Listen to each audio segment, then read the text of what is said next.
Well, good morning, church. I'm pretty sure that as you came into worship this morning, that you weren't expecting the transition in Daniel today unless you were reading ahead. Going from the rather easy to understand stories that are in Daniel chapter 1 through 6 to now the encounters that start in Daniel chapter 7. And in doing this, I recognize that working through this book, that this is the place where it's easy to get disconnected and maybe not be too thrilled about the rest of the series in the book of Daniel. I mean, on the one hand, apocalyptic passages like this are hard to understand and they don't seem very relevant to our everyday lives. It's like why would we even take the time to do this? And on the other hand, I'm pretty sure that if you've been a Christian for any length of time, you have run into Christians that spend their entire life trying to align what's going on in the newspaper with various passages in the Bible. Did you see what happened today? I'm pretty sure it means fill in the blank. But the truth of the matter is, really, the truth of the matter is Christians are not the only people that are concerned with the end. Christians aren't the only ones concerned with the end. Our culture is virtually obsessed with the end, isn't it? I mean, just think of all the books and the movies that describe a terrifying future that involves aliens, asteroids, zombies, climate change, terrorist attacks, nuclear war, time-traveling killing machines, right? Like our culture is obsessed with it. And not only that, but the kind of dystopian society that follows these world-changing events, right? It's everywhere. And what I want you to see as we begin to study in Daniel is that these apocalyptic sections, yeah, they can be hard to understand. But in many ways, they're addressing the deep-seated concerns that Christians and our society at large are struggling with.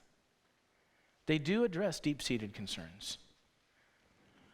But this very affirmation leads us to another question. And I think it's the question that almost every Christian has. Like, come on. Why are these things so hard to understand?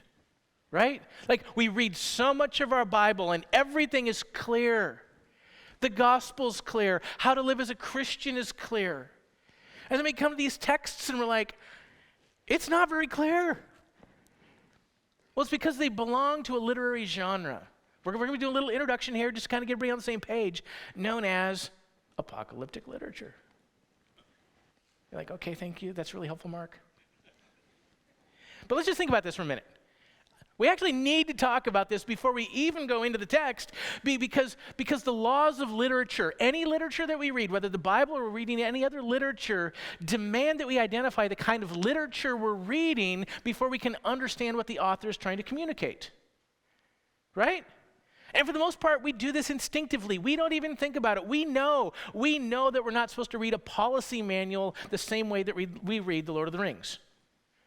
We know that we're not supposed to read an autobiography the same way that we're supposed to read a work of poetry, right? And we certainly know that the sentence that begins with the stars will fall from heaven, the sun will cease its shining, and the moon will drip with blood is not going to be a sentence that ends, and the rest of Kitsap County will experience partly cloudy skies with scattered showers. Like we know they don't work together, they don't fit.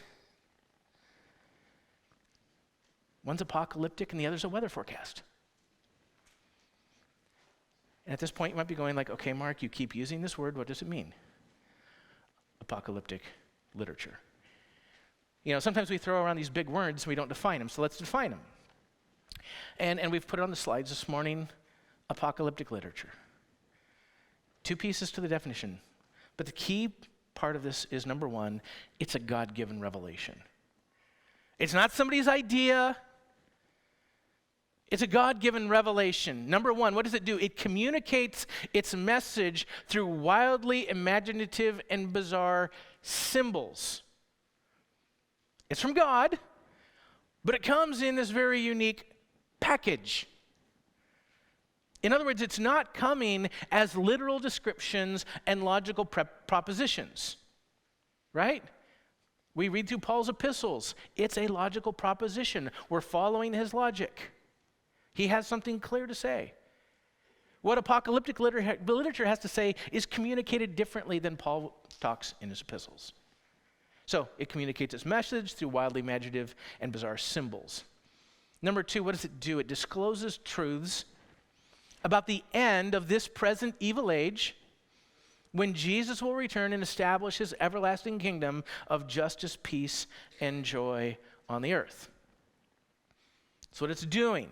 What's all the crazy symbols and these descriptions doing? They're telling us about something God is going to do in Jesus Christ, yet in a way that much of the truth remains veiled in mystery. So while there are things that we can get out of it, there are aspects of it that we're still left scratching our heads. And it's the reason why when we talk about these things, there's a number of different viewpoints that gospel treasuring, Bible loving scholars have. They don't all agree. And it's not because one's liberal and one's conservative, it's because they're coming to the text, they're wrestling with it, and coming out with different outcomes. See, the apocalyptic vision in Daniel 7 today is really offering us a glorious view into these purposes and into God's promises, because it allows to see a stunning contrast. We could tackle this passage a number of ways, but I'm really breaking it into two primary pieces today. There's a contrast between the beastly nature of mankind's rule and the unrestricted sovereignty of God's righteous rule. That's a primary contrast that we're seeing. So let's turn to our text today, beginning Daniel chapter 7, verse 1, as we begin with this beastly nature of mankind's rule. In the first year of Belshazzar, king of Babylon, Daniel saw a dream and visions as he lay in his head as he lay on his bed. Then he wrote down the dream and told the sum of the matter. Daniel declared, I saw a vision in my vision by night, and behold, the four winds of heaven were stirring up the great sea, and four great beasts came out of the sea, different from one another. Let's just stop there for a minute. Let's just kind of, number one, we got to set the time frame.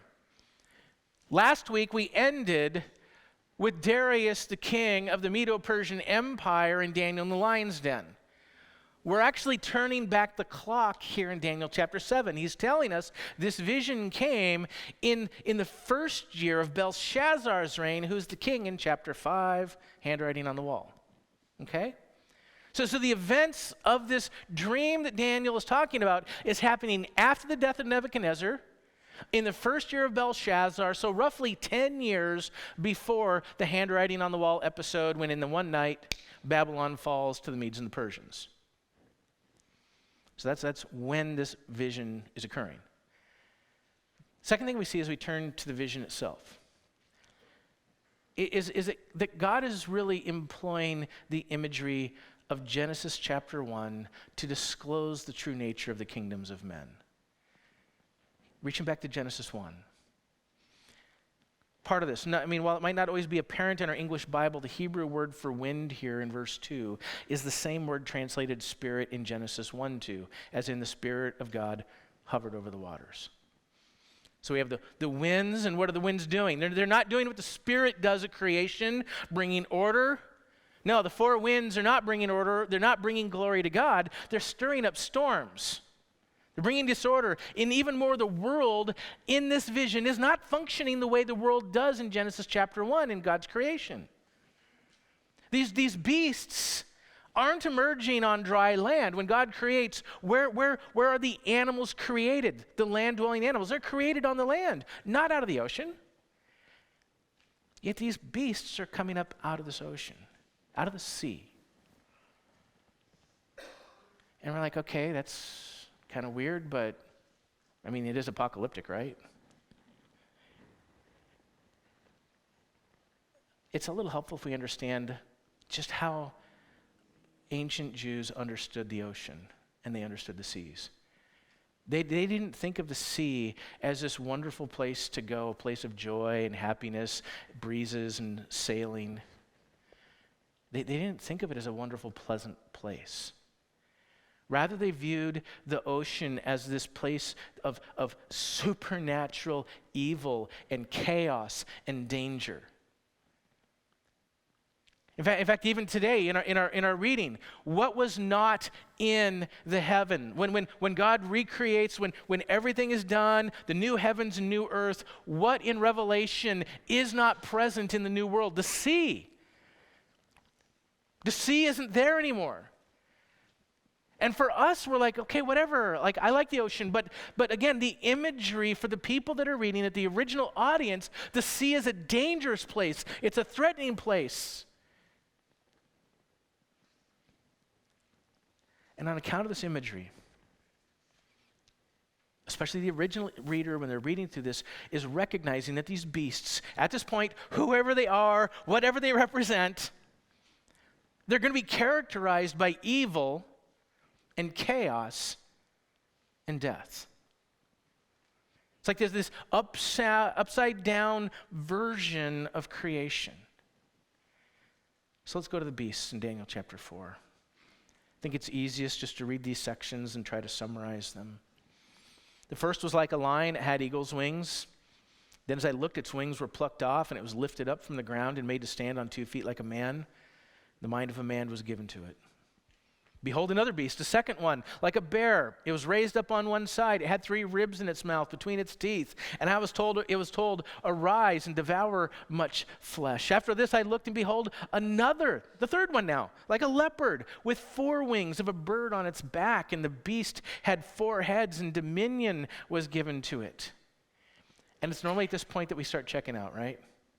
Like, this is just weird. Then I saw in the night visions, and behold, a 4th beast, terrifying and dreadful and exceedingly strong. Like, it's so scary, he doesn't even tell us it's just scary. Had great iron teeth, it devoured and broke in pieces and stamped what was left with its feet. It was different from all the beasts that were before it, and it had 10 horns. And at this point, we're reading our Bibles, and we're like, oh my gosh, what am I supposed to do with this? Well, if we have been reading this book together, we might recognize a little bit of overlap. Nebuchadnezzar has a vision in chapter 2 of a statue with 4 pieces. Here we have a vision with 4 significant pieces. And it's similar. They got a 4-fold division. We know from our reading of the text before we got together here, or before we started the sermon, that in Daniel chapter 17, we're told that each of these 4 beasts are 4 kingdoms. And in Daniel's vision in chapter 2, we're told that the 4 sections of the statue are 4 kingdoms. And each vision, in the big picture, promises a day when God is going to overthrow the kingdoms of men and establish his everlasting kingdom. Here, with the Son of Man, after God destroys the beast. In the other vision, when the stone comes down and it destroys the statue. And then it grows into a mountain that covers the earth.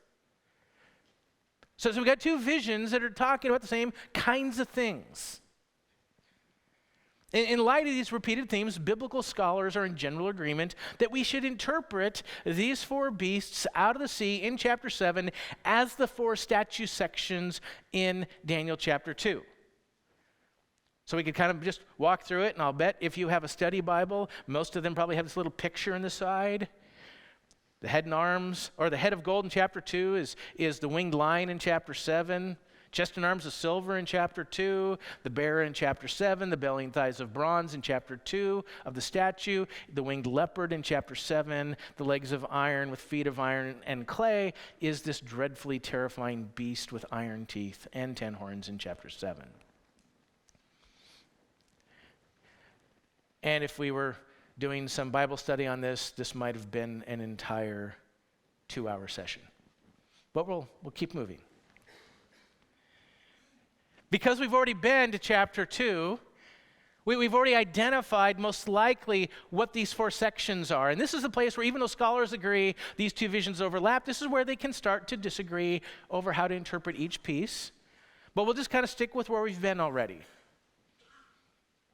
As we read through our text today, it's reasonable to see, just like the other vision, that the lion with eagle wings is most likely referring to the Babylonian Empire, the bear referring to the empire of the Medes and the Persians, the four-headed leopard with wings seems to be a rather accurate description of the rapid expansion of the Greek Empire under Alexander the Great, which means that the terrifying and exceedingly strong beast with iron teeth that devoured and broke things into pieces is referring to Rome, or what we might say a Rome-like kingdom. This fourth beast is where things can get a little squishy.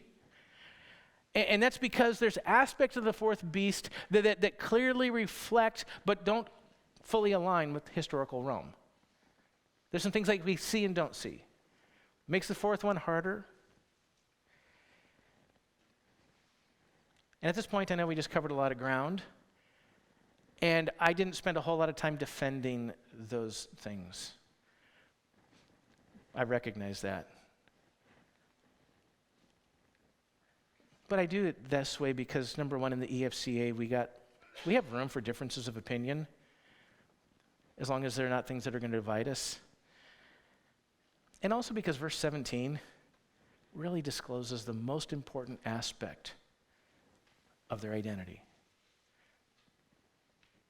These four beasts are four kings. They're four kingdoms. It'll kind of talk about them two ways as we go through. That shall arise out of the earth. The most important thing.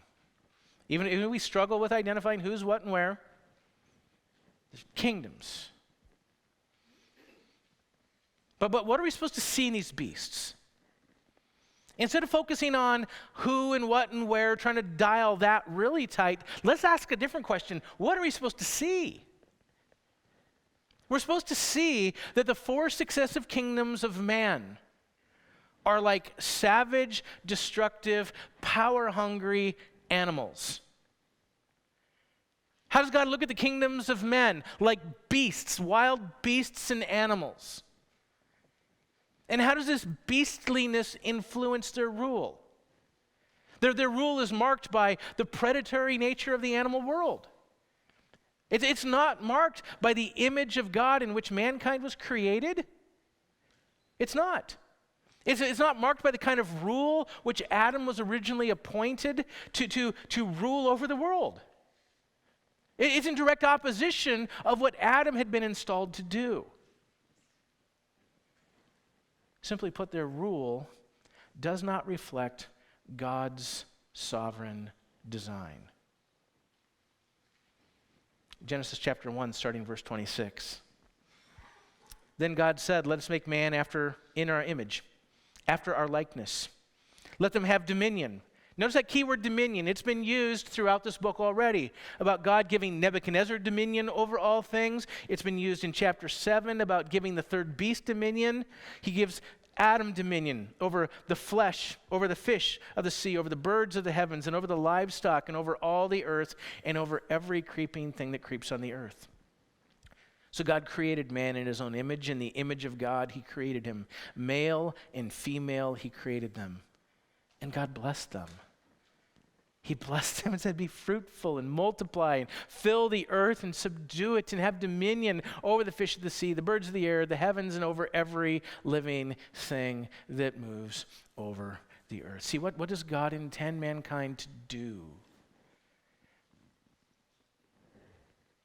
What's Adam's role? What's Eve's role? It's to have dominion over the earth, to rule over it as God's personal vice regents.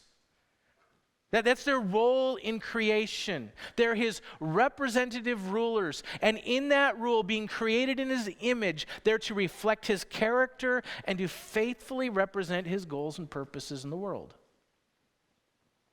That's what they're called to do. Yet, as we all know, it didn't turn out very well for Adam because he fell to the serpent's deception.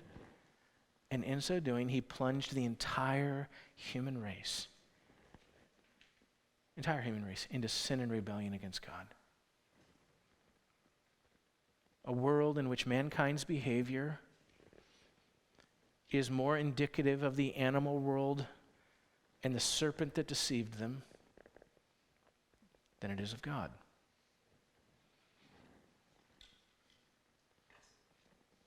what happens? Genesis chapter 4, Cain kills Abel. What happens as we continue reading? We continue reading of conflict and difficulty, things that get so bad and so ugly and so violent that God says, I'm going to hit the reset button. I'm going to judge the world. I'm going to flood into the entire world and start over again. It's the beastliness of mankind because of our broken fallenness and our sin. And it helps us see this is what's really wrong in our world. What's the thing that's most wrong in our world? It's sin. It's why the best of human governments fail over time.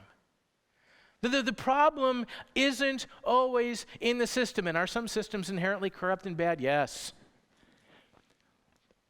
But there have been good systems, and they start out good. And why do they fall apart in the end? It's because of the fallen people in the system.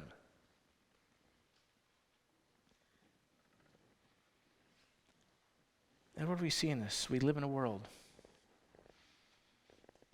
We live in a world that's being ruled by a series of fearsome monsters whose reigns are going from bad to worse. That's the picture that we're given here in Daniel. Yet it's essential for us to notice that this chapter as a whole doesn't focus on the monsters themselves, does it? They're present, they arise, they rule, and they conquer, and they kill, but they are given a handful of verses. Right? See, the purpose of this passage isn't to give you and me nightmares. It's actually to deliver us from our nightmares. Which is why Daniel's vision, when he sees the fourth beast and this little horn boasting, it's like he's watching the scene, and it's like you're watching a movie, and there's this instant cut from this terrifying beast and this boasting horn, and all of a sudden we're in the throne room of heaven, where God is in complete control of everything going on. It looks like the earth is falling apart. And who do we see? We see God. Verse 9, as I looked, thrones were placed, and the Ancient of Days took his seat. His clothing was white as snow, and the hair of his head like pure wool. His throne was fiery flames. Its wheels were burning fire. A stream of fire issued and came out from before him. 1,000 thousands served him, and 10,000 times 10,000 stood before him. The court sat in judgment, and the books were opened. Now, what do we see in this scene? The first thing that we see in this scene is the comforting promise that no matter what is happening in the world, no matter what kind of pain or horror or oppression or beastly violence flows from the kingdom of men, we see that God is on his throne. No matter what's going on, God is on his throne. And he's not rushing around. He's not wringing his hands wondering what he's going to do next. No, in the very midst of the fourth beast's reign of terror and the little horn's boasting, we're given a vision of God in complete sovereign control. The second thing we see in the vision is God's impeccable holiness and his righteous justice and his fury. Two things. His holiness manifest in his white clothing that's white as snow, and his hair like wool, and his righteous fury revealed in the flames that we see around his throne. Both things. But let's just take a minute to double click on this word holy, because we don't always use it very clearly. When we talk about God's holiness, We can think of two categories. The first category, it's our way of saying that God is utterly unique and he's distinct from anything and everything else in creation. He's in a class by himself. He's infinitely separated from everything else. Nothing is close to who he is. He's holy. But on the other hand, when we talk about holiness, it means that everything God does is right and true. Every impulse that God has ever had flows from the impeccable perfections of his moral purity. He's never sinned. He never will sin. In fact, he cannot sin because he's God. He doesn't have some small bit of wickedness hidden somewhere within him. No. Infinitely pure and holy. Morally pure. And as we think of this vision of God on his throne in heaven, this is incredibly good news. It's incredibly good news. Because this is the God who's sovereignly ruling over all things. If he's holy, he's not going to fly off the handle. If he's holy, he's not going to just mess with mankind to satisfy some sick, secret pleasure that he has. You know, like the gods of Greek mythology who are always messing with mankind? No, he is not like those gods. No, he's the kind of God who will do everything that is right and true and that is in perfect accordance with his nature. So it's good news that this God is reigning, but it's also incredibly bad news. It's good news, but it's bad news. It's bad news for every human being who does not reflect his holiness. Think about it. What happens when a holy God assesses the behavior of sinful humans?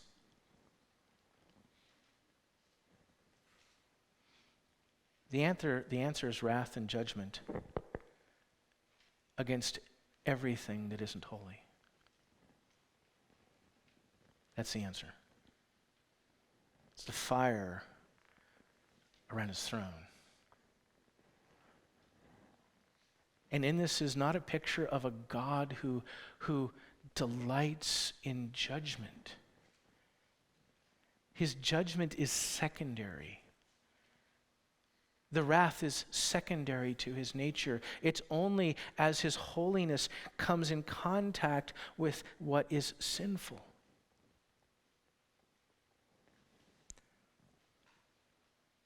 But in this we see that God is not neutral, nor is he disinterested in the affairs of men. He's not this old softy sitting on a chair in heaven, just blindly accepting whatever people do. No, the constant sin and rebellion of mankind provokes his holy wrath. That's the bad news. That's a scary news that we see alongside the glorious and good news. Third thing we see in the vision is that God's kingdom reign is infinitely greater than any earthly kingdom. I say that because the word 10,000 here would be normally used to talk about a number that's just too large to count. You know, like it's a gazillion, right? But it's like he's saying like it's a gazillion times a gazillion. He's like it is so big. That's how big it is. And if that's not big enough, God reveals the stunning magnitude of his rule in the instant destruction of the fourth beast and the little horn. It's instant. The fourth beast has terrorized the earth. It is chomped and chewed and stomped and destroyed. There's blood everywhere. Dead people everywhere. conquered countries. We're not given clarity of what's exactly going on here. We can kind of bring some ideas into it. And we got this little horn. It's boasting big things. Maybe the boasting is like, hey, nobody can get in my way. Nobody can defeat me. Nobody can stop me. But when comes time for God to render his verdict and the books are opened, how long is the fight? Maybe I should ask a better question. Is there a fight? There's no fight. There's no battle. There's no cosmic war. There is no contest. No, do not pass go. Do not collect $200. Game over. No contest. Verse 9, I looked up, then because of the sound of the great words that the horn was speaking, I looked, the beast was killed, its body destroyed. Look, it just happened, it's done, it's over. It's given over to be burned with fire, and for the rest of the beasts, their dominion was taken away, but their lives were prolonged for a season and a time.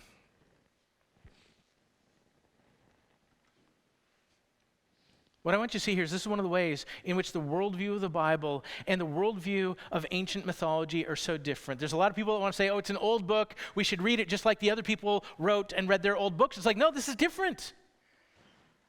This is different from ancient mythology. What I mean by this is that even the apocalyptic passages, even though they're employing this outlandish mythological imagery, they don't share the same worldview. In ancient mythology, what's going on? The world is locked in this unending struggle between good and evil, who's going to win?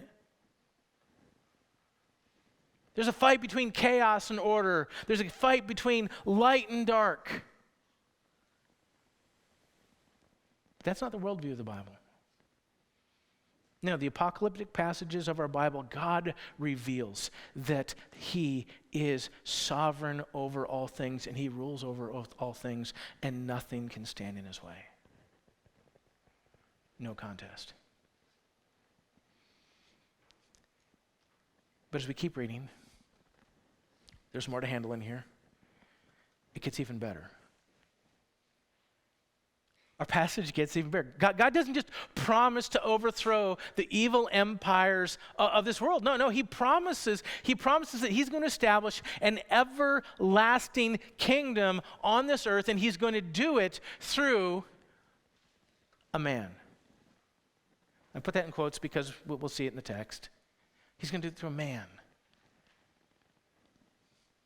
who's going to perfectly reflect his holy character.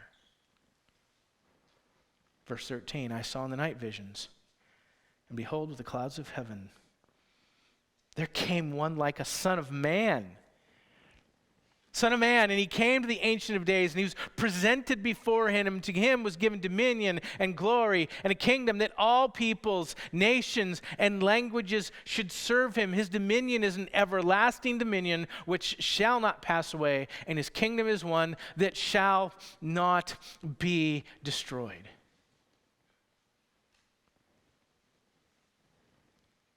So what are we supposed to make of this person that shows up in verse 13?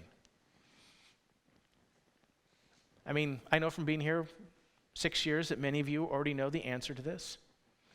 It's not like it's new to you. But let's sharpen our understanding. Let's press into this. Number one, when we think about this one in this vision who's like a son of man, he's presented in glaring contrast to the first three beasts, right? They're like a lion, they're like a bear, they're like a leopard. And what is he like? He's not like an animal, he's like a son of man. The important point is he's human, not beastly. Number two, his origin is uniquely distinct. All four beasts come up out of the sea, whereas the one here, like the Son of Man, where does he come? He arrives on the clouds as if he's coming from another world. Completely different. But we discover something even more surprising about his identity in verse 14. He's given dominion so that all peoples and nations and languages should serve him. He's given dominion over all peoples. Just like God gave Nebuchadnezzar dominion, again, just like here, the third beast is given dominion. But he's given dominion in a way that's more reflective of Adam in Genesis chapter 1. So on one hand, he's given dominion, but on the other hand, God's purpose in this dominion is utterly scandalous. It's a scandalous dominion unless this person is truly divine. If he's not divine, we have a serious problem. Because the Aramaic verb behind our English word serve in the text is consistently used throughout the entire book of Daniel to denote the service to or worship of a deity. It's never used merely as a servant serving a king. It's constantly used in reference to serving a deity. So really he's saying he's given dominion and authority that all people might worship him. To put it plainly, the Son of Man in these verses is a God-given object of worship for all peoples.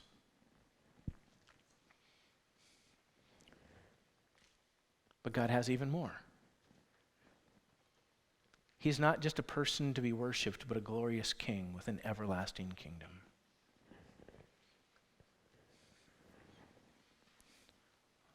What comes after the mess? What comes after the beasts? What comes after the fear and the anxiety? A perfect king. But why does this vision make such a big deal about his humanness? Let's go back to Genesis. In Genesis, God created a perfect world and created Adam and Eve to serve as his personal vice-regents. We know it didn't last. They believed the serpent's lie. They questioned God's goodness. They chose to rebel against God, and in an instant, they lost everything. They lost everything. They lost it, and they unwittingly condemned their descendants to nothing but curse and to misery and to sin. And in that moment, we all know, if we've read Genesis chapter 3, they deserve at that moment to be consumed by the fury of God's holy and righteous wrath, but they're not consumed. They're not. No, in the moment that they deserve divine justice, they receive divine mercy. God makes a promise in Genesis 3:15 of a day when a future son of woman is going to crush the serpent's head and restore all things to where they had once been. I mean, whether you've been a Christian a long time, a little time, or maybe you're just like, I'm not a Christian yet, I'm just trying to figure things out. You want to know what the whole storyline of the Bible is? It's about Genesis 3:15 and how it gets fulfilled. The entire storyline of the Bible, once you understand that it's a story of God redeeming mankind, it starts to make sense. How do the promises to Adam and Abraham and David, how do all those things come together? Because God is working one long plan. In fact, we're going to focus on that in Advent this year. This is the central storyline of the Bible. And this passage in Daniel points us forward to a day when God will renew and restore the created order through the rule of one like a Son of Man. It's the bookend to the story. So what are we to make of this individual who shares our humanity, but is at the very same time endowed with the fullness of undiminished deity. What are we supposed to make of him? Well, at least we can say it's far easier for us than it was for Daniel. Sometimes we think because a prophet received a vision, they understood everything in the vision. They don't understand everything. But we have the benefit of the New Testament. And all we have to do is read through the Gospels and see what Jesus has to tell us about himself.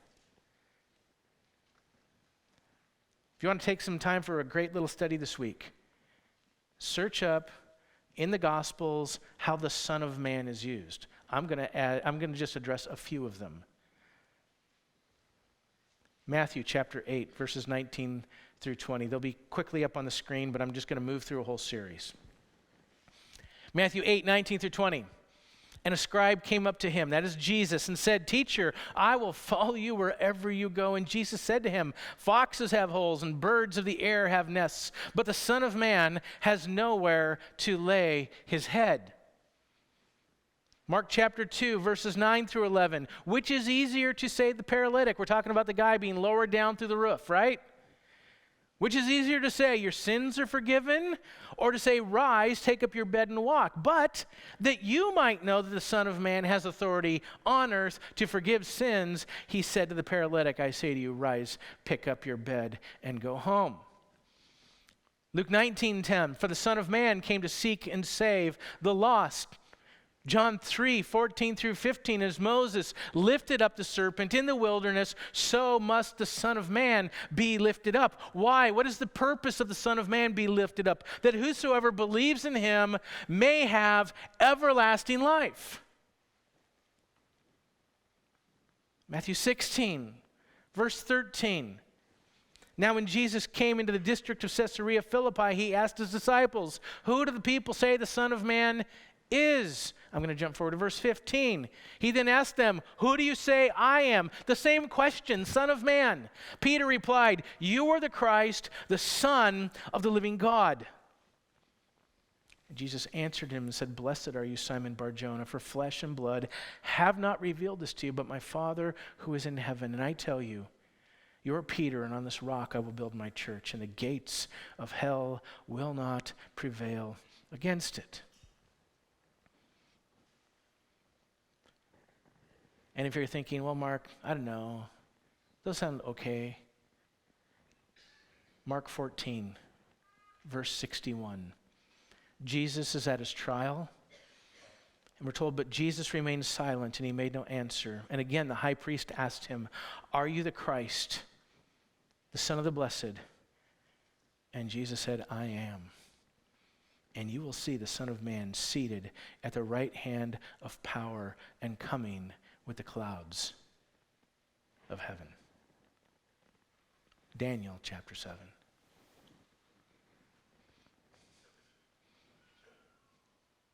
So who's the one like the Son of Man?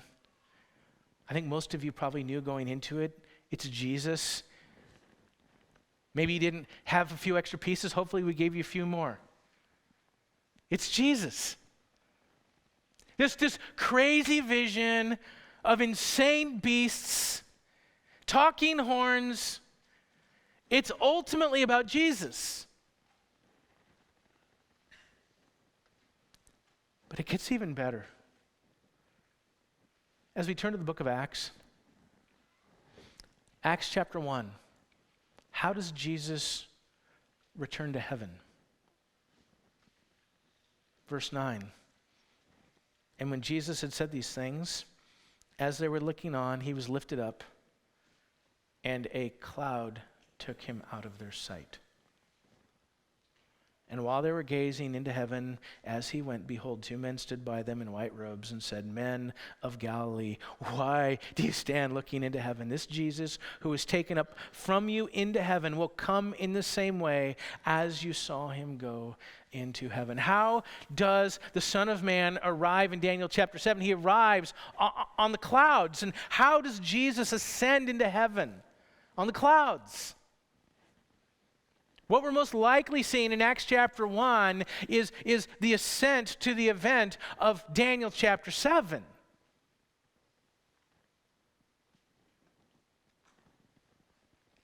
All this, what do we see? Jesus is the promised Son of Man who's going to restore all things and who's going to reign for all eternity. That's what we see. And this means that even though we live in a world where the best of nations,